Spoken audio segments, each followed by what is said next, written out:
Huh. I'm going to click. Okay, I clicked live. It's going to take a couple of minutes. Let me check and make sure everything is copacetic. Whoo, man, it's colder than cold over here.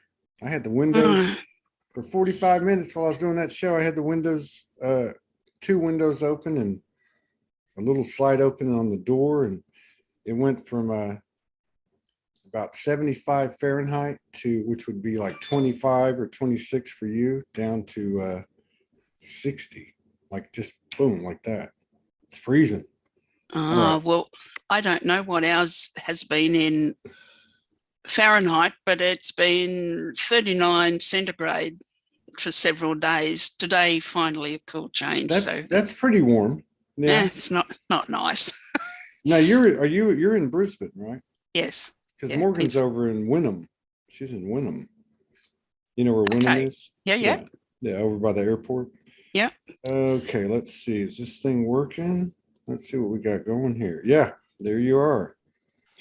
And I should have asked you this before we got started, but it's Armitstead. Armitstead. Armitstead. Armitstead. Pat Armitstead. And if I'm not mistaken, we have Soulogy, and I think you have Joyology. So a lot of people say Soulology, and in fact, 90% of the people say Soulology, but it's actually Soulogy. Yeah. It's a funny story because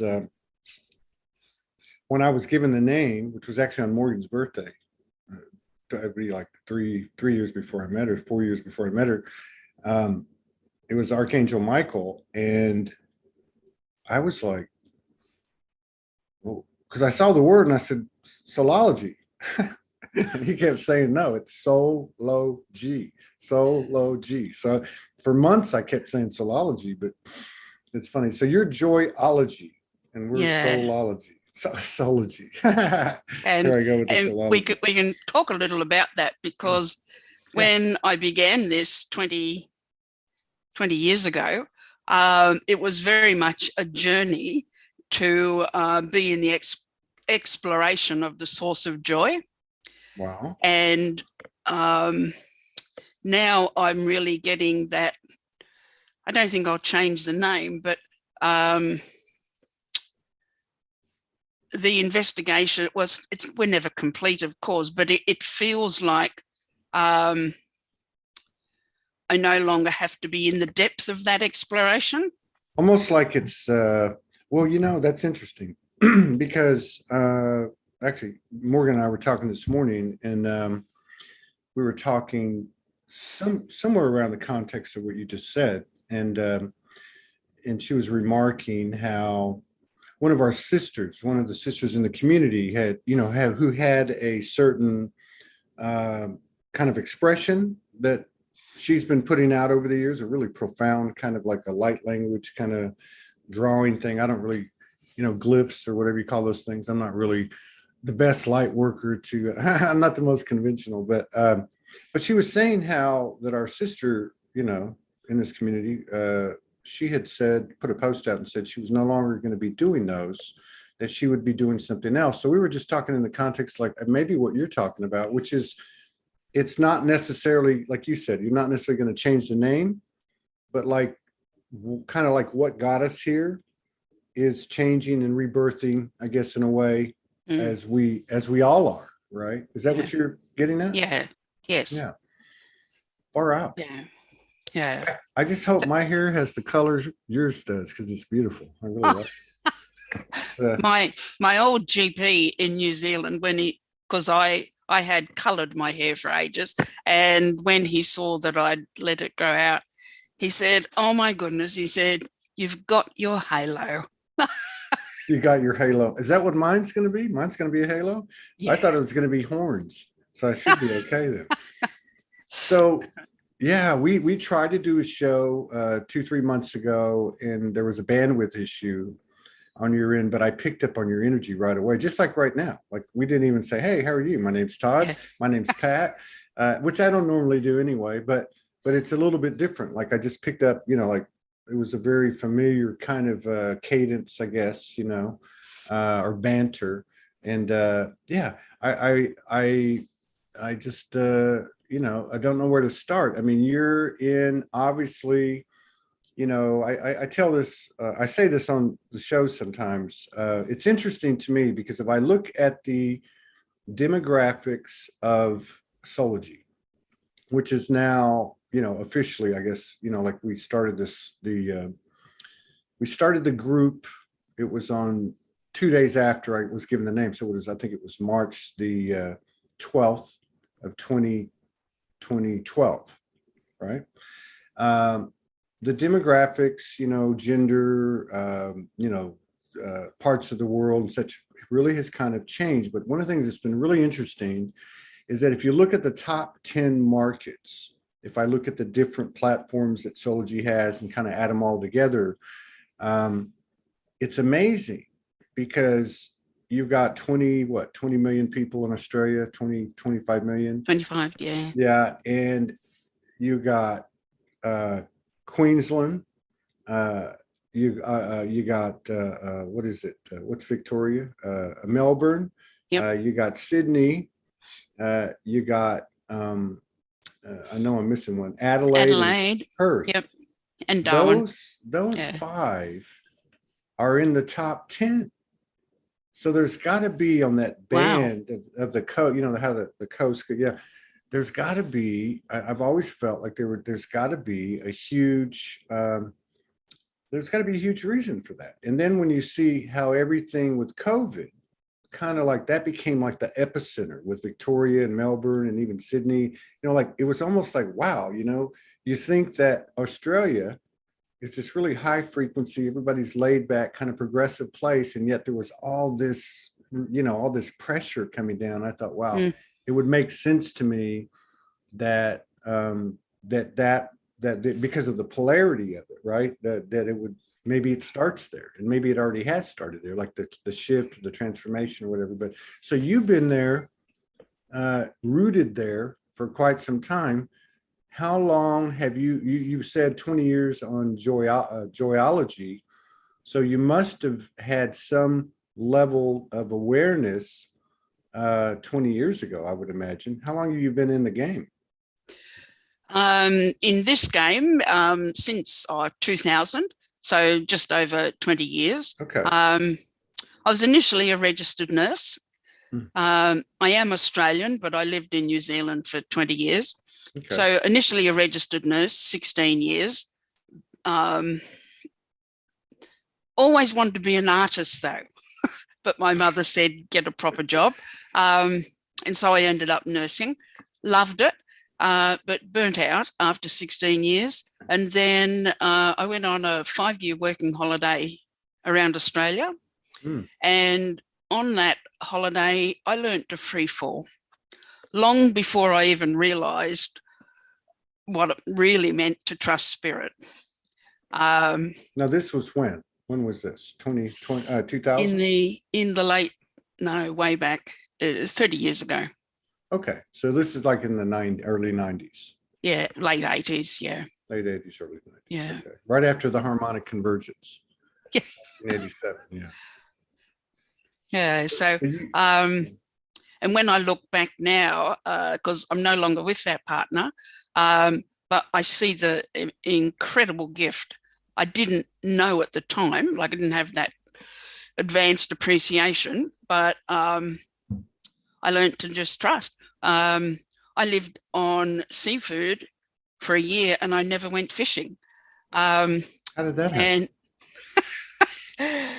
And we followed the brim fishermen and noticed, or we saw the brim fishermen. So you were literally living off the grid.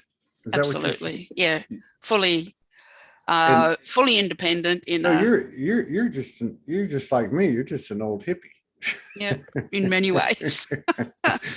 So you're doing this in late 80s, 1990s, circa 1990, and how did you? I'm sorry, I didn't mean to interrupt you, but how did you're following the brim fishermen? Yeah.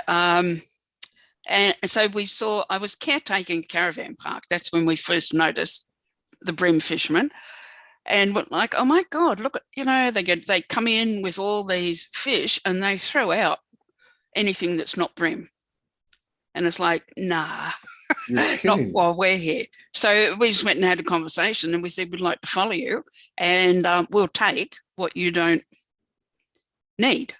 And so where we were staying, they had big industrial freezers. And so I learned how to fillet fish. My God, and you could have become one of the big fish wholesalers in Australia. Nothing yeah, like so free product for resale, right? yeah. And at other periods, I homeschooled my son for 5 years, and we did all manner of things. I worked on, I don't know if you know the television show, The Flying Doctors. No. It's about the outback doctor service here. You know, the medical team get flown in on a little plane because there is no service out there in the desert.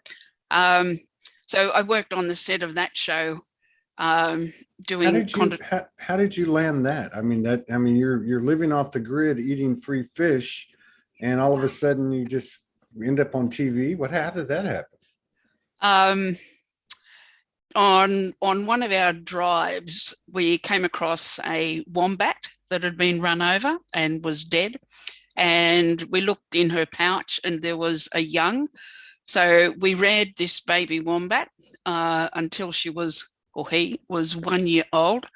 Poor thing, we humanized him too much, realized we could never release him, heard about a job caretaking a zoo. And so off we went and secured that. So that was down in Victoria. And her animals were used for all the bush scenes and the wildlife scenes in The Flying Doctors. So every Monday we'd go on a shoot out the back of Melbourne in the sand dunes, where most of it was created. And my role was I did special effects, makeup and continuity. Amazing. My God, you're like Forrest Gump. I mean, like you just go from one kind of unique situation. So you're 16 years a nurse, you get burned out, you decide you're just going to go do whatever. You end up somehow managing a caravan park. You run into the free fish thing. You continue down the road, you find a dead wombat with a baby. You end up being a zookeeper. And then as a result of that, you end up being involved with this TV show in which you're the specialist when it comes. Life is good. It is incredible. We, the producers or directors would say to us, all right, can you make that kangaroo? We want it to be on the side of the road. And then when the 4-wheel drive comes out of the bush, can you make it look startled and hop out into the middle of the road and then hop to the other side? And we said, yes, we can do that. But you've only got one chance. There's no second shoot, so you've got to catch it the first time because you can't stress the animal. Do you make a kangaroo do something like that? Well, I'm going to let you in on a little secret. Okay. Do you have the chocolate called Cherry Ripe? No, but Morgan sent me a package a couple of months ago, and I think there was one in there. Is it like the kind of a dark chocolate with the red inside? Yeah. Yeah. Very sweet. So we discovered that kangaroos like Cherry Ripe, and it doesn't disturb their body, so they're safe to give it to them. So we would smear their paws with Cherry Ripe. And they would let you. They would let you do that. Well, they're in a zoo. They're relatively tame. I got you. Okay. Yeah, I forgot about that. Okay. Yeah. We would smear the inside of their pouch if it was a female, and we would smear the grass, and we'd put Cherry Ripe in the middle of the road. So, of course, they would do their hands first and clear their hands and then look like they're stressing and looking in their pouch. But what they're doing is getting chocolate out. And then they would look for the next bit, which was in the middle of the road, and then hop over to the other side. My God, you must, it almost sounds like you trailblazed that type of job in the industry, or maybe they never had another one like you again. Well, no one appreciated, like she never shared that. No one ever knew how she did it. It was our secret. So, of course, she was immensely sought after for her animals for shoots and things because, you know, they were relatively tame, and she knew like it wasn't all about Cherry Ripe, but she knew how to look. She was a real voice whisperer, the owner. Okay. Yeah, very much so. Voice whisperer, animal whisperer. Yeah. Yeah. So that was an amazing year. So that what else did I do there? Spent every Friday at the Regent Hotel with the Make-A-Wish Foundation. Mm. We would set up a room there, like a mini wildlife area. We'd have trees and eucalyptus leaves, and we would bring birds and wombats, koalas, possums, whatever, and children with, you know, long-term illness, cancer, etc., would have their day with the animals. Wow. In this thing. It was totally just for them. Amazing. Wow. Amazing. So I didn't have any day off the year I was there. Her idea of having time off was come in at 7 instead of 4. Jesus. Exactly. But do you know what? I never noticed. You enjoyed it. I mean, you were totally aligned with it. Amazing, right? It was only after several months I thought, oh my goodness, there is actually an awful lot of poo around here. Animal droppings. But I never really saw them when we first went. Yeah. So where did your Forrest Gump bubble take you from there? Well, I forget how many 100,000 miles we did. I think we did 450,000 miles trekking around. And then my son reached high school age, and I realized, I think I really need to now let him go to school. Yeah. So it was like back into that other world. I didn't want to go nursing again, so I didn't know what I was going to do. By default, we had filmed so much, and it was really expensive back then to edit. And we thought, wonder if there's any opportunity to do editing, domestic editing. And so we set that up. My partner was electronics technician. So we transferred film and slides to video, did This Is Your Life kind of presentations. Wow. Upskilled from there, eventually started filming for all the news media, 2020, 60 Minutes. We did regional coverage as they call them a stringer. So you were like the camera people, the camera. Yeah, camera and interview, camera and journo, and we were the only 2-person team in the country. So you were doing the actual interviewing too. Yeah. Oh wow. Yeah. Yeah. Especially regionally, it's so far. There's nothing like getting a nursing degree and it getting you in the door for all these other jobs. And you know, when so that was amazing. 11 years, I won 11 advertising awards. Wow. I won the New South Wales Tourism Award for media, first time ever that a film company had won it. And my path to that success was I did a backward plan. The first thing that I did was write the speech I would give. Wow. And then I looked at what am I going to be doing that Saturday? What am I going to be doing the week before in the business? Because we had a studio in a mall. And then just work backwards. And long story short, I got to give that speech. Reverse engineering. Yeah. Yeah. It's like the story, Jim, what is his name? Jim Carrey, comedian. Ace Ventura, you seem to have some resonance with him or kindredness based on your past. Ace Ventura. But I think he was like 20 or 21. And he wrote himself $1 million check. Yes. Right. And he, you know what I mean? And yeah. So that's a really good concept. Yeah. So that year really, or yes, that year really taught me a lot.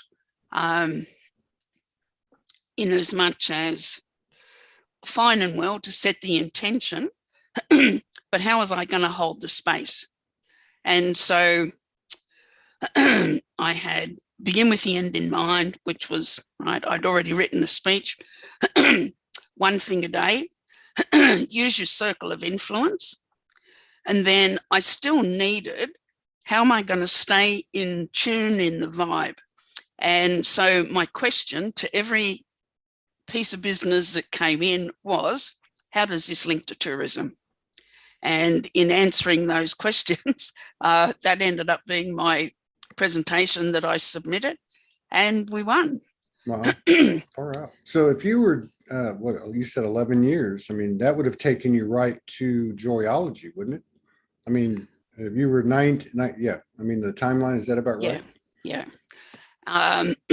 In the town I lived in had in the late 90s, downfall in the economy. 17 businesses in the main street closed. People stopped advertising, so things weren't good. I asked myself the question, right, there's 400 businesses in this town who are in the same place as me. Right? They're all struggling. What can I do about it? And so I went to the 4 television networks and I said, I want you to draw me up a 6-month shared advertising campaign. I'm going to enroll 400 businesses in some shared ads. And I want to run them regionally out of town to attract people to town over peak.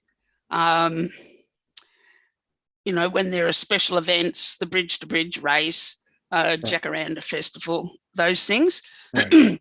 They all said to me, Pat, you'll never get those people to work together. And I said, just give me the timeline. So then I got the timelines.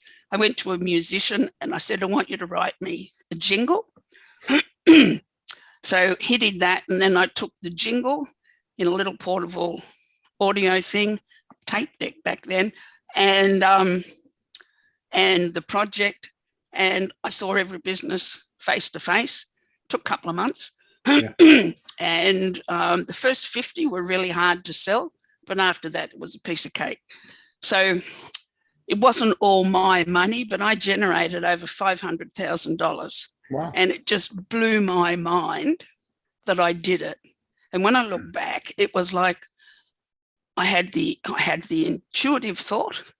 I could ask, the media that. I already had good relationships with them. And to just go, right? Just right. Today, we're going now. So it sounds like you were, you hear people say that, at this time and space, they'll say, I feel like I'm walking in 2 worlds, but it sounds like you were in the traditional, but yet you in the utilizing the intuitive equally. Yeah. Just like hand in hand. Yeah. Yeah. Creativity. Yeah. Innovation. And I really got the local radio station, very big radio station. I really got how well I was doing when one day I looked up and there was the CEO on my doorframe, leaning on the doorframe, and he had a pen in his hand and he's kind of tapping it in the palm of his other hand, and he said, what do you think you're doing with this jingle, Pat? And I don't know where this came from, but I said, Ron, it's brought you to my door. Yeah. And I think what he was saying is, why are you taking business from me? Or something like that. Or let's collaborate. Sorry, say it again. No, I said maybe underneath it, he was saying, you're taking business away from me. What are you doing? Let's collaborate. I think we have a lag. I think we have a lag. I think he had collaboration in mind. Yeah. There's a lag. So, I like to ask people, when did you wake up or have you always been this weird? But obviously you've been weird the whole time. Did you have any type of like wake up experience? Did you have anything? You know, a lot of people that come on the show had traumas. Yeah. You know, on or about 2012, that their life changing events, that type of thing. Yeah. So I executed that program and we're doing really well. My partner was a Kiwi, but he'd been living in Australia for 20 years. And I would have gone with that project to other regions because we already had the blueprint. But he was a bit cup half empty and he wanted to go home to New Zealand. And I didn't really want to do that, but surrendered. But at the same time, I had previously lost my first child, a daughter. I had cancer, and I'm free, as you can see. My family hadn't spoken since 1989. When we moved to New Zealand, in the first 18 months that I was there, I had 10 car accidents, none of which were my fault, honestly. One roughly every 6 weeks. And I developed an amazing relationship with A1 auto wreckers. They came to every accident. And after about the third one, the owner would come himself in his car. The truck would come and take my car, and he'd come in his car and he would take me to wherever I was going. And I learned a really big lesson from him. He said, Pat, my accountant told me, leave the sums to me, the accountant. He said, and you go and look after the customers, do what they would never expect. So he took me every accident wherever I needed to go. And at the end of that 18 months, it was over an 18-month period, my partner of 20 years found another woman and left. And well, you were just on a roll, weren't you? Well, yeah, there was some knocking at the door in all of those events. They weren't big accidents, but they were enough to incapacitate. I remember one day the back diff in my car went, and so I really appreciated, oh my goodness, I'm actually really stuck. I can't go backwards and I can't go forwards.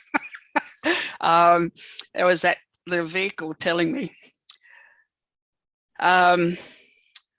So his parting word, I think the distinguishing thing was his parting words to me when we finally separated were, no, I don't love you, and I never loved you.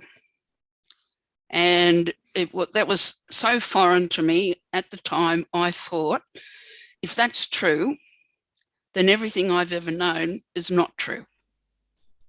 And so I disintegrated. Wow. However,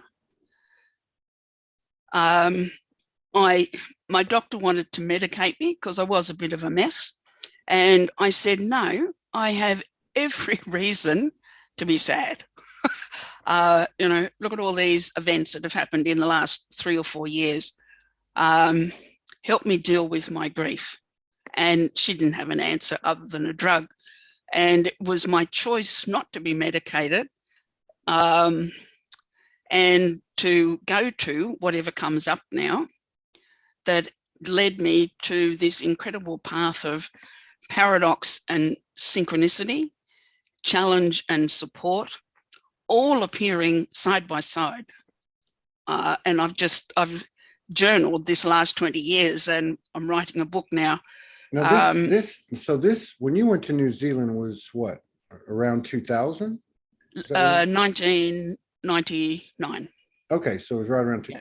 And I mean, please keep telling this incredible story. I'm just curious, at any time up to this point or soon after, were you having any wild stuff happening? Were you having any spirits or angels or elementals or animal encounters, or was there anything that was just kind of like a little bit offbeat that was happening at the same time? Yeah. I was coming back from a trip down south on my own, and no music on in the car, and just 100 kilometres an hour, big open stretch road in the country, passing parade of, paddocks and sheep, beautiful. And just at one with the silence of it, the hum of the car. And in that motion, a voice said to me, just gear down and pull over, Pat. And I'm like, oh, right. Who was that? It was an automatic car, but I geared down, pull off, and now it's gone totally silent. There's like nothing. And I'm sitting in the car, goosebumps. And after a couple of, I don't know, maybe a couple of minutes, I thought, all right, get out of the car. And I got out of the car and the same silence. And I'm like just in awe of it. So I look around and look at the car on the driver's side, nothing. Go around the passenger side, and the rear tyre had totally split down the middle. So peeled apart. One side of the tyre is lying on the road and the other side is caught up over the back diff, that drive shaft, split in half. Wow. And I'm just in awe. Like I didn't hear any more after that. Way down the road was somebody fixing a telegraph pole or something. So I went down and asked him to come and help me. And it was a Maori man. And as we got closer and he saw the tyre, he he let forth a whole raft of profanities. And he said, where's the skid mark? And I said, I didn't skid. So it was, so that was profound. That was probably one of the first, and I've had other, like that was big. I've had others that are less access, if you like, just a fleeting thing. But Wow. it really showed me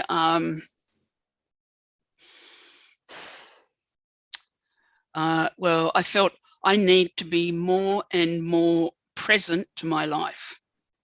Not that I thought I'd been grossly unpresent. However, there was just this call to find a pathway. So I think that incident was probably the beginning of really looking more at the presence. But before that, when I still hadn't founded Joyology, I went to a grieving seminar when my doctor couldn't help me.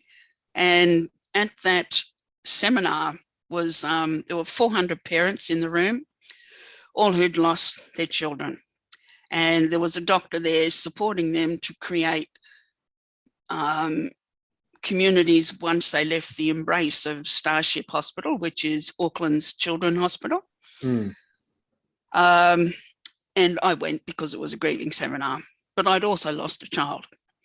And at the end of the session, the presenter, the doctor, was coming across the front row where I was sitting, and he's asking people, what was your child's name? And I got really upset because I buried my child as baby Armitstead. I didn't give her a name because that's what they did back then. Yeah. And I never held her. So I just felt this great wave of grief and consternation that I didn't give her a name. And a friend who was with me, she said, oh, that's all right, chicken. She said, we'll have a naming ceremony. And so we did. And I called her Willow. One of the social workers at Starship Hospital, when I went to talk to him about building Joyology and could I, what did he think? And he sent me after that meeting a copy of Paul McCartney's song, Bend Little Willow. Bend Little Willow. Yeah.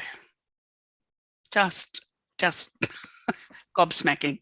So I talked to 100 people at the beginning. I'm thinking of Joyology. What do you reckon? You know, Joyology departments in every hospital, departments of human resources in every business. And of those 100, probably 90 laughed at the idea. Not in a good way. They weren't being really supportive. But there was this commitment, and fostered by, I had, after that grieving seminar, that same evening, I had a conversation with a magician in South Australia, and that was 2 or 3 hours after that grieving seminar. So we're on the phone. He's got me laughing my head off, and in that conversation, I'm appreciating, oh my God, in this day, I have experienced all of it, the full range of emotional expression. I've been through it all. It's like a barometer. And in the middle of the conversation, there was a pause. Just that little pregnant pause, but it's not uncomfortable. And that's when I got the message. Oh my God, we've got radiology, pathology, hematology, but no joyology. I'm going to be a joyologist. And the next 2 weeks, I was like a dog with a bone, saying, come on, give me a bit more of a hint about what you want me to do with this. Didn't know the answer, so I got clever. I learnt laughter yoga. I came back and I did a pilot in an aged care facility, had them laugh every day for 90 days. They were proclaimed by me to be the world's first Joyology department. And then I did a second pilot, which was 12 months long, assessing the residents and the staff for their multiple intelligences. And I created an activities program for the elderly people that fed into all of those intelligences. So there were over 50 activities in any month that they could attend. So I believe that was the most extensive and varied activities program ever created. And it was that 15 months that helped me cement everything from the past, realized I can harness all of those elements of my compassionate self, all of those things of creative expression when I was in production, and now use that to serve humanity. So that was the... Wow. So all the pieces made sense and they all lined up. Yeah. While I was doing that pilot program, one resident's daughter, she used to call me Patch Armitstead, which was, very cute. About 3 months after he left, my partner, I woke up one morning and I'd lost the pigment out of my skin, just gone white overnight, both arms up to my elbows, and a butterfly shape on my chest. Wow. And when I looked in the mirror, in the movie Patch Adams, when his girlfriend is shot, he goes with a battered old briefcase and looks out over the property where he's going to build Gesundheit. And a monarch butterfly lands on that briefcase and then flies up and lands on his chest. So when I looked at myself in the mirror that morning, it's like, oh my God, that's in the movie. That's in the movie. 18 months later, I toured with Patch Adams through Russia's orphanages, Moscow and St. Petersburg. And it was on that tour I got unwritten permission to be my full creative self. Before I went on that tour, I studied storytelling, improv acting, ordinary acting, I studied the virtues, just deeply immersed myself in a lot of creative and soul-filled activity. And it allowed me to just day after day after day walk into the rooms of these orphans. I didn't know much Russian language, and make something happen. And I returned. It was a very sad, glad experience. They live in such impoverished conditions. There are 1.5 million orphans in Russia. They live in very grey buildings. There's often no floor. It's just a dirt floor, no toilet paper, no hand towel, no soap, often no light bulbs, hideous food. And it's all run by volunteers. There's no government support. Really? And it just beggars belief. I mean, you would think in a I don't know what, well, that would have been, so in a socialist, I mean, essentially in a socialist type of economy and structure, that the state would be supporting something like that, but maybe they didn't have the money, or I don't know. That's just mind blowing. So these are souls, young souls that probably need it more than anyone. Yeah. Wow. You must have been around some amazing people, the facilitators. Yes. Wow. Patch led the tour, and on purpose, in Moscow, we stayed in a minus 5-star hotel. When I first rang him to say I wanted to go on the tour, A what? a minus 5-star. Hideous, right? Windows wouldn't close, slatted bed, no mattress, very scant bedding. Where were you at? Were you in Siberia or what? What was going on? That was Moscow. That was Moscow? Yep. Wow. But he booked that on purpose because in St. Petersburg, we were in like a 6-7-star hotel. Oh. In St. Petersburg, every breakfast, we'd come down to this extraordinary room, and there on a dais in the middle of the room was a woman in a splendid ball gown playing the harp while we had brekkie. So what was his strategy? Was he trying to immerse you in the polarities of... Yes. Wow. When I first rang him, he said, Pat, don't come on this tour because of me. Come because you want to experience for yourself the disparity between rich and poor. Wow. Come because you'd like to make at least one Russian friend. Come because you want to find and unleash your clown self. I've never seen that movie. I've never watched that movie. I didn't even know that it was based on that, but I can feel it. Like I can even feel like the tears coming up. Like that sounds just like an amazing, not just an amazing individual, but I think it speaks to the people such as you that, that were part of it, or that are part of it. Because I guess in some way or another, you're still a part of it. Yeah. There's not a day goes by that I don't talk about and recount those experiences to somebody. It's so relevant. I returned from that trip, like it was a really sad, glad experience, and I'll share one of them in a minute. But I returned from that trip feeling more vital and alive than I'd ever felt in my whole life. And it was because I was present to it all. I really got that. Do you, I mean, that's an amazing comment. I mean, because obviously, well, I mean, I can see where just the adventure of it would be kind of a charge. And then the service would be a charge. The collaboration and teamwork would be a charge. The energy of the people that would even do something like that would be a charge. And then, of course, the innocence of those that you were helping. But was there anything that kind of stood out that you could relate, that created that vibrancy that you took on as a result of it? On the 3rd or 4th day, we were in a facility with orphans under 5 with cerebral palsy. 400 babies, 400 littlies, all with cerebral palsy.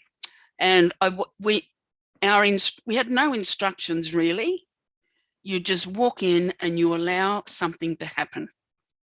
So I'm in this facility, I walked past a room and Patch was on the floor with a crying baby who was perhaps 2 or 3.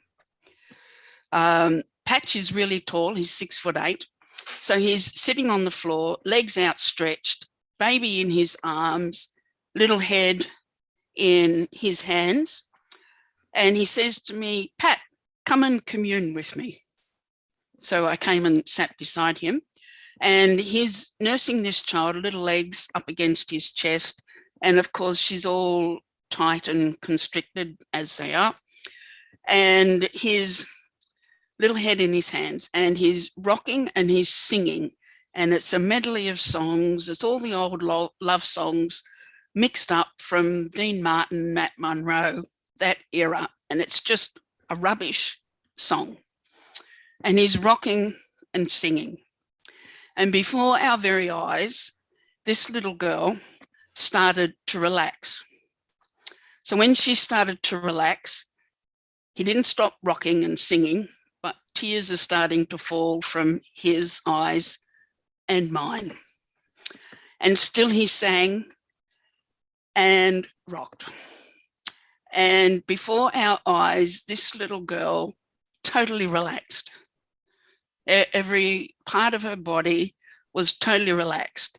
And now Patch is sobbing, and it's not a good look. He's sobbing and singing, snot's coming out his nose, and he did nothing to wipe that away. And in that moment, I have never sat with a man who would let me see this much emotional expression. God. And it's fascinating. He has access to that by merit of the level of, and I'm going to use the word hate for a lot of American politics and various politicians, and the impact that those people have had on healthcare. So you're saying that he had access to that level of transparency and vulnerability and expression. He converted the bullshit into a pot of gold frequency, like a He's been doing that tour for about, hasn't done it the last 2 years, obviously, but for over 30 years. And Wow. it began, he went with a group of businessmen to Russia on a tour, him in clown persona, interesting, because he's been wearing clown outfit all his life, all his adult life. Is he a doctor? Yes. So he is a doctor. Okay. Yeah. He went to med school and realized very quickly the joy that I'm seeking is not here. It's being stifled. Yeah. Yeah. So what was I saying? Was he, I'm sorry, but okay. Because like when you said, I went to Russia with Patch Adams. I mean, we were at a part of the story where you just found Joyology and you had a couple of pilot programs, right?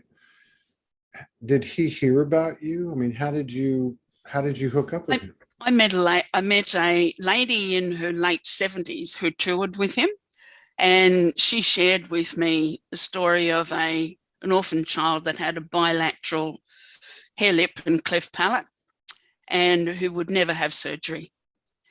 Just would not be an opportunity available. And I just knew, it's like, if that happened here or Australia or New Zealand, before that child went to school, they'd be looking beautiful.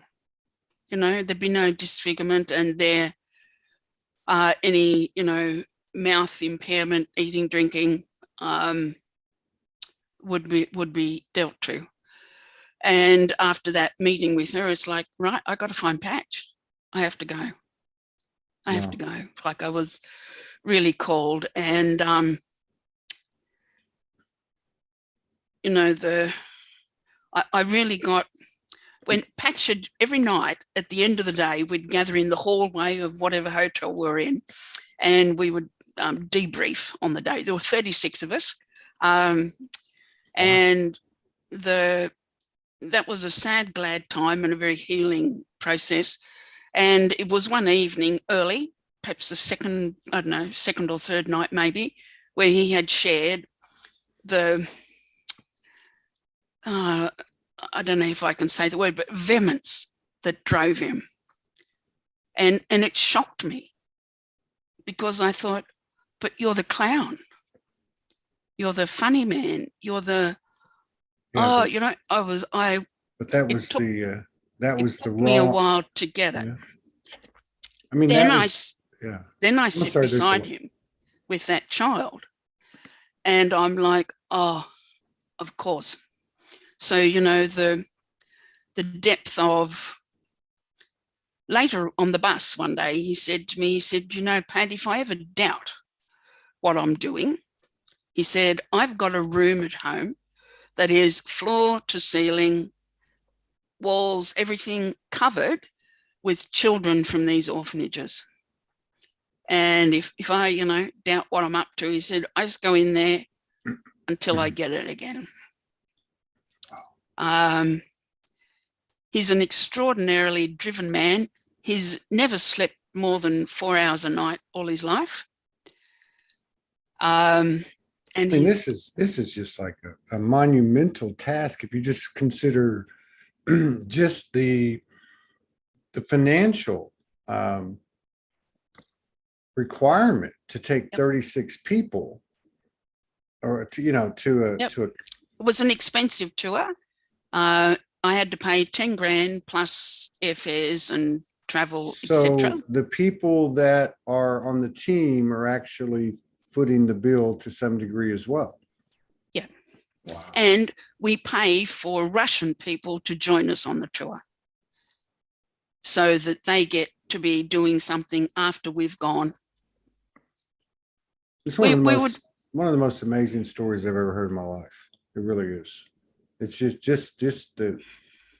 just mind blowing. Even like that story you're telling about the little girl with the cerebral palsy, and, you know, all that constriction. I mean, it's so painful to even look at a child or a person that's like that, and to actually see the energetics or the emotion or the spirit or the heart or the soul actually touch that soul to where she relaxes in the human body, even if it's just for 3 or 4 songs, is an amazing thing.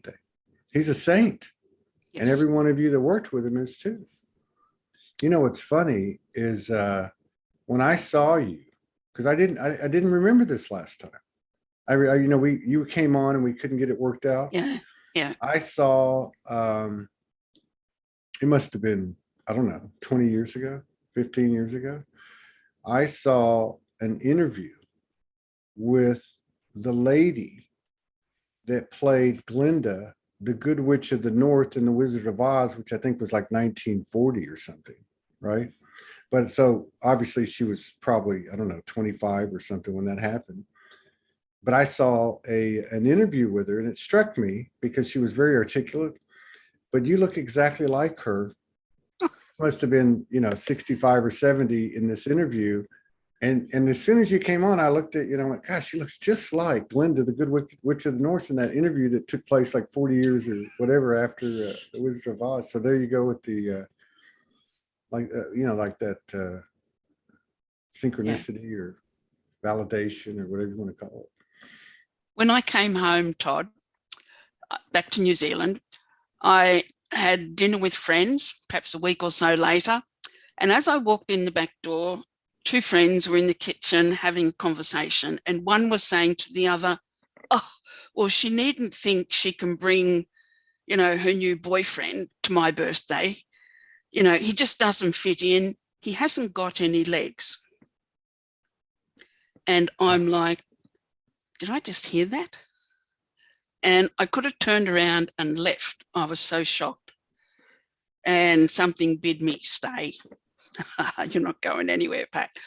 And so I allowed that to pass, and we all have our meal. And finally someone said, "Oh, tell us about your tour with Patch." And I said, "Well, I'd love to share. But before I do, I want to tell you about the encounter I had when I came in the back door tonight." And I shared what I'd heard. And their response to me was, "Oh, you know, you're just feeling sensitive at the moment. You'll get over it. You're back in the real world." These are And grown adults. yeah. So I think that day I got present to the level of disconnect. I really did. It was, you've no idea. You've no idea. You know, I call it profound intimacy with the physical human form, this deep connectedness. When Patch and I sat together, Patch said, "Come commune with me, Pat." So first time I knew the word, but I really got what happened. It's like we did commune, my God, very deeply. And look at what our combined presence did. Yeah. Presence being key. Yeah. And it's been my mission ever since to recreate that. So I think it's safe to say that you have no problem seeing the soul of a person. No.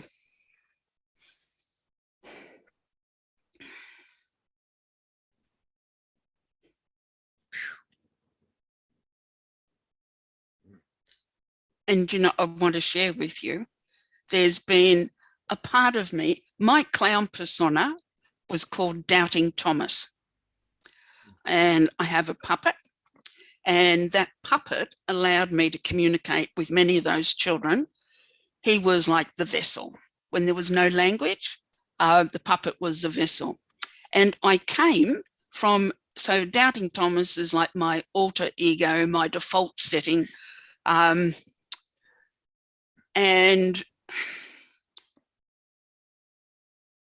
a coach said to me one time, she said, "Pat, you just don't own what you've done." And it's taken me a while to do that, to own it, and to really understand the depth of owning, and then what that does for you as as you walk through life. We've had dreadful turmoil here in Australia, yes, especially in Victoria. We have a lot happening in Canberra at the moment, with a huge truckie demonstration and other things going on. Some police violence again. Yeah. This is recent? It's happening now. Yeah, happening now. They've been there since the 31st. And in a stand of commitment, they just keep arriving. So I don't know how many will end up being there. Now, who's arriving? You're talking about protests? Australians. Okay, Australians. Okay. Australians, right? They're coming from all over the country, traveling 2 or 3 days to get there. I think, they've pressed the switch. We're done. Yeah. So these people who are there, they're people who've lost their businesses, lost their homes. There's 1,000, 2,000, so many thousands of sad stories. And some of the media guys that they're being sponsored, right? They were all moved off where they were parked, have been moved elsewhere, so they have to pay $30 overnight camping. So people are sending hundreds of dollars, $50, hundreds of dollars. People are sending truckloads of food if they can't get there themselves. There's this demonstration. So again, I'm getting that polar vision. right? We still have, they still want to jab everybody, and, the dastardly stuff is going down. But here we are. Have you come across Graham Hood yet? Graham Hood, I've heard that. He's Australian, right? Yes. Yeah. Qantas pilot who wasn't going to be jabbed, so he left a career of 50 odd years, and he's become Yes, I he's our watched. hero. I watched a video he did, I believe, about 4 or 5 months ago. Like maybe when he was. I remember that. Yeah, he was obviously an older guy, Yes. and he was very. He was that soft strength. I remember that. Yeah. He was. Yeah. Graham Hood. That's his name. Yeah. Yeah. So, he got dressed in his pilot's uniform, and gave this speech, which was nearly an hour, as he's buttoning up his shirt, putting on his epaulets, doing the whole thing of getting into uniform. But he wasn't going to work. He was going to be submitting his resignation. So it was an address to the leader of Qantas. Yeah.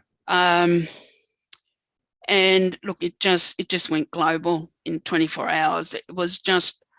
This was like 6 months ago. It was like a while back, right? Yeah.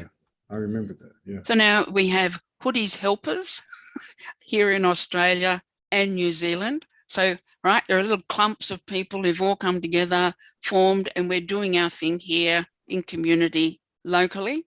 Yes, I'm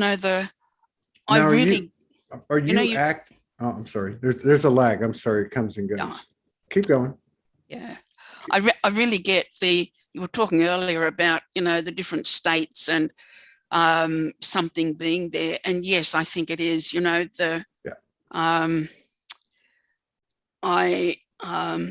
I've worked a lot with an Aboriginal artist, and let me just share one thing from her. She did a painting called The River of Sorrow, and I filmed her. This one had the production company. I filmed her and made a book out of her little stories about the painting. So this is called The River of Sorrow. The River of Sorrow is based on concerns which are the multifaceted issues of coming to terms with the sadness and disappointments of life, grief, and loss of losing loved ones. The teachings of life are somehow meant to prepare you for these times. And although you understand at some stage, you will no doubt experience and encounter them, you and you alone have to draw on an inner strength from your mind, reason, and from your soul to deal with the pain. A decision either way becomes a very personal choice. There is, however, a very common thread of identity that today allows for all Aboriginal people to grieve for past hurts. And it will be up to us, sister and brother, to ensure that no one people will ever come to harm again. I'm going to say that again. It will be up to us to ensure that no one people will ever come to harm again. For it is now written, it is now recorded, for those to attain a view of a unique and ancient culture. Do we not all leave the same imprint in the sand? We have Aboriginal people who've been forcefully removed from their homes, from their areas, and placed in camps. I'm not even going to call them quarantine. The last lot, there were 800. Now, was this the ones that were occurring in the Northern Territory? Yeah. Okay. Yeah, I saw that. And it continues. That was just, yeah. So how, I mean, I got to say something to you. If I can get the words out, 3,200 episodes, this is a platform where we respect everybody's reality. We have people come on here that we just had an ET on here before you. I mean, she's basically an ET. Yeah. you know, I mean, there's so many different stories and so many multi-dimensional connections, but, you know, we have a saying here, you know, I am soul and the human is the hero, the two hashtags we have. And people talk about embodying the human.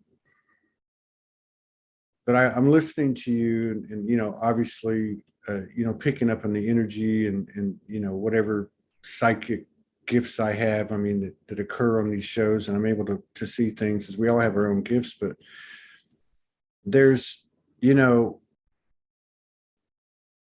there's something to your story and to the story you talk about with Patch Adams. And this is, it's just like showing me that you can immerse yourself in just the essence of humanity. And there's nothing wrong with whatever occurs to people and the things they receive, even like what you received driving down that road when your tires split. But we don't need to go anywhere else. We can immerse ourselves in humanity through your example and people like you, and expand ourselves, expand our soul, expand the universe, and expand our brothers and sisters and so on. It's just an amazing thing. And I mean, I'm just like, you know, I'm shocked at the, and the other thing that I realized, and I know why you were confounded that Patch Adams, had this vehementness, you know, this anger, this hatred. Yet it also shows something that he didn't just let it get the best of him. In other words, he didn't let it drag him down. He actually alchemized it, I'm sorry, and transformed not just himself, but just God knows how many people.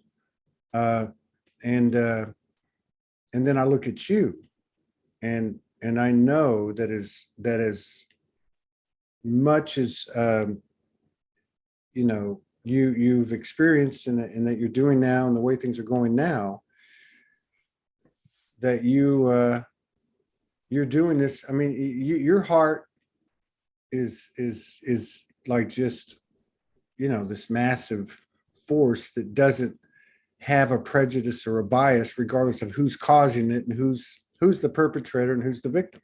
Like, I can feel it. I don't even have to ask you. I mean, I'm sure, like all of us, that you get charged from time to time when you hear about these things and experience these things. But it's an amazing testament to the human spirit.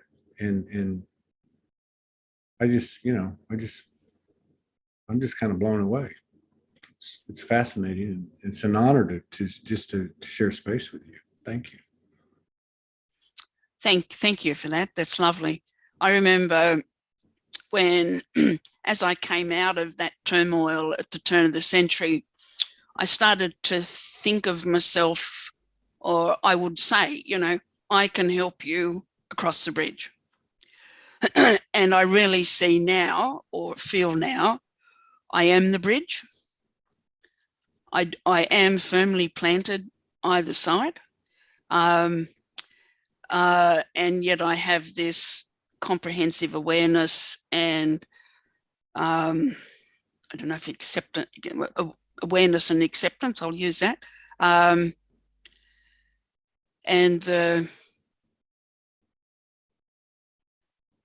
Yeah, I think all of that, even when I was back nursing, I remember being able to go into a room and almost immediately create a high trust environment, but I didn't consciously do it.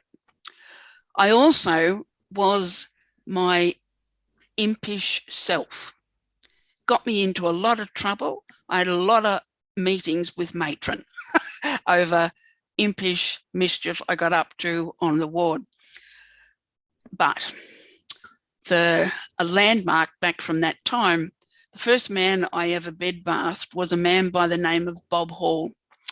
A construction crane had fallen on Bob, And he came into hospital with 35 broken bones, and they stood around and pretty much went, he's not going to make it.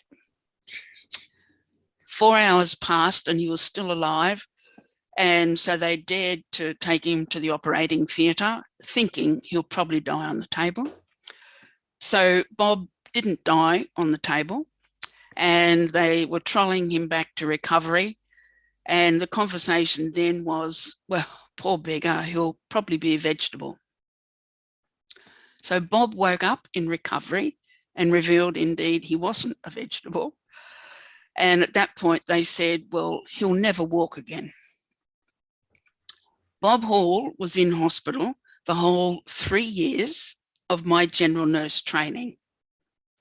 I saw Bob Hall every single day I was on duty, whether I was rostered on his ward or not. Bob walked on 2 sticks to my graduation ceremony and stood up the back of the room. And once all the formalities were over, he stood up and waved one of those sticks and he said, I'd actually like to say something, and came forward. I'm getting a bit scared then because my mother's in the front row and I have a bit of an idea on what Bob might be going to say. And he had this big scroll. It was 3 A-sheet papers long. And he opened out this scroll and he started reading off all the dreadful tricks and pranks that I played on him over those 3 years. And every now and again, my poor mother would go, oh, Patricia, you didn't. When he'd finished, he turned to me and he said, Pat, you don't know what you've done. So I kind of got it back then. I was 21. But when my ex left and those wounding words were said, no, I don't love you, and I never did, I remembered Bob Hall and I got it. Yeah. I really got what I had done and what I have been doing. And I think that was part of that shift to be able to say, no, I'm not going to be medicated. I'm going to find another way, and to go to it. And that's just my best expression of it. And to commit to go to all of it. So, you know, they talk about the veil parting and that. And I've got 100 stories that are a little bit different to a veil parting, but I'm sure others who speak more in that language would be able to add that to the stories that I tell, because there have been so many times I've been denied. And it's like, well, watch this space. And, you know, one of the things I want people to appreciate at the moment is you already have a unique persona that's equipped from all of this past experience that you've had, which is perfect, to be in the here and now, to be managing this. And it's helped me this last 2 years. I know peace. I've actually painted, some of my best art. A film company has approached me about creating a documentary on my casting art. They found me. So there's, you know, they talk about, it's a foreign idea to me that I might sit here and do nothing because I've always been earnestly wanting to get ahead because I've got Doubting Thomas on my shoulder, that I might sit here and the phone would ring and it'd be an opportunity. It's the invisible hand of Providence, the hand of that which made us. I mean, this is all, your whole story is like that. I guess all of our stories are. And, you know, there's a lot of talk about we've always been creating. We just weren't conscious. And then you have this story, you know, within this other story. And I'm sure there's many Pats that are, you know, aligned with Patch Adams type of, you know, and it's almost like, you know, we overcomplicate things. And then there's people like you that just, it's a simple yellow brick road. You know, I mean, it's not a super highway. It's just one step in front of the other. As a human, it's not that, you know, we we just got distracted, and it became a real pandemic, right? I mean, you know, and maybe it was all done by a great design so we could all find ourselves. But I mean, to be able to approach, to be in this community and to be exposed to what I've been to on my own level, you know, I mean, the human always has to show up, but like in your story and his story, like it doesn't even matter if there's an angel or there's a galactic pops in or a dragon comes in or a fairy comes in. You know what I mean? It's just a testament to the eternal qualities of the human carrying the eternal soul. You know, I mean, it's just an amazing thing to be around. So if you're open to it, we would love to tap into this reservoir of anecdotes and stories that you're, you know, talking about. And maybe we'll, if you're open to it, I'd love to sit down with you, you know, every few weeks and just see what's going on. Thank you. I'd love to. Someone said to me once, I was at a group meeting somewhere, and a chap in the room said, "Oh," he said, "do you realize you're responding to everything with a story?" And I was like, "Oh, wow." Well, and others have said, "I can't believe you remember all that." And I'm really getting what is that? And I think it's only like when I teach people about humor to find their sense of humor and their sense for humor, I tell them it's humor in, humor out. So, you know, you've got to absorb some, you've got to seek it, find it, see what you like, what really resonates, gather metaphor, gather puns, build your own jester kit. And then it's not about you being a clown or being a jokester. It's about being good-humored. And to be good-humored is to be appropriately responsive or not. And to know when you can and when you can't. And that's the biggest gift you can bring to a conversation. Well, you know, my biggest takeaway, and I probably have like 10 with you today, but my biggest takeaway is the genius approach. Talk about chasing shadow, right? Like the genius approach of him telling you, we're going to see both ends of the spectrum. You know, I mean, like, what's how do I describe this? What's the 3D dream? Well, I'm going to get rich. I'm going to live in a castle. I'm going to have 10 cars. And another way to say it would be, I'm never going to see any of that crap in the world, you know? But this guy purposely, premeditatively put the extremes of this world energetically, the polarities, the duality of the world, and took the middle path right down the middle, including love and hate, which is amazing, which is absolutely amazing. And wow, I just wonder how many people have been born like that. I mean, I can't even imagine Jesus. No offense, but Buddha. I mean, I can't, you know, whatever, being, and maybe only in this age, you know, maybe it took, you know, the expanded awareness, not just of you know, let's say our infinite capabilities, our potential, our possibilities, but also is we've, you know, as we're in the modern age now, I mean, it's not uncommon knowledge. Everyone knows that, you know, 1 in 8 children eat on a nickel a day, or all these other atrocities. I mean, you're talking about 36 people going to Russia. You're talking about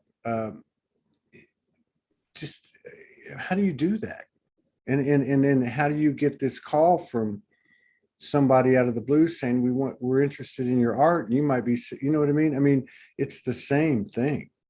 It's the proof of what we can't see.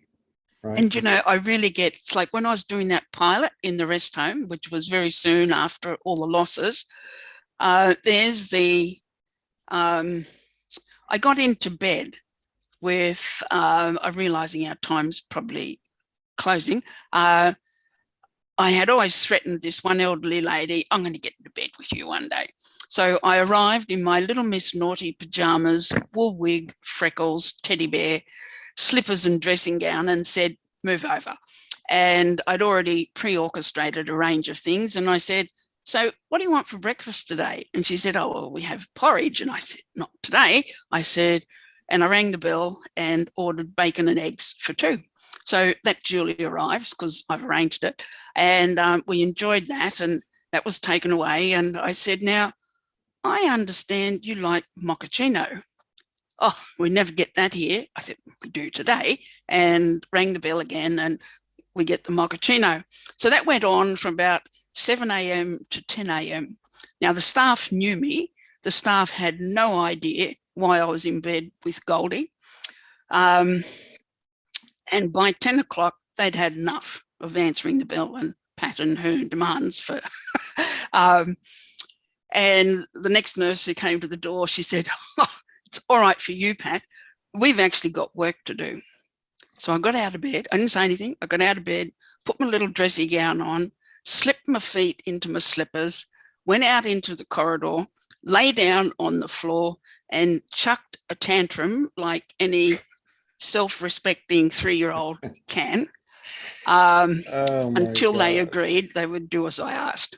You are... At the end of the day, I joined them at their handover, and I said, you don't know why I was in bed with Goldie all day, but here's what I learned. And I just rattled off all these things about her life that she had shared with me. And I said, Goldie is crippled with arthritis, right? Arms all twisted, and she's in constant pain, but she never complains. And she gets showered, put back to bed, or sat beside the bed. And because she's good, she gets no attention. She's good. And that's not a criticism of the place. I said, but here's what I learned by getting into bed with her. And I had a whole series of photos from that day. And while I was sharing this with the staff, there's a knock at the door, and Goldie's daughter poked her head around, and she said, oh, Mum told me she'd had a clown in bed with her all day, and I thought she was losing it. But I granted her every wish, and I use it now when I'm talking to business people. I tell them, you've got to get into bed with your customers. Find out what makes them tick. Yeah. Of course, they all laugh or they look away. But it's only there at that interface, in that intimacy, that spiritual intimacy, you get what's real. Human. What did you call it at the beginning of the show? Something intimacy? What was it? Spiritual. Spiritual intimacy. Yeah. My 3 motivators are love, freedom, and spiritual intimacy. I think I'm going to have to, I'm going to sit with that. I like that. That's beautiful. You're beautiful. And I really appreciate it talking to you. And I look forward to collaborating with you. Awesome. Yes, it'll be wonderful. Future. You're an amazing soul. And thank you for what you're doing. And thank you for coming on. Thank you. Bless I love you. I love you very love much. You too. I see your soul. It's not hard. You take care, and until the next time. Yes. Until the next time. You take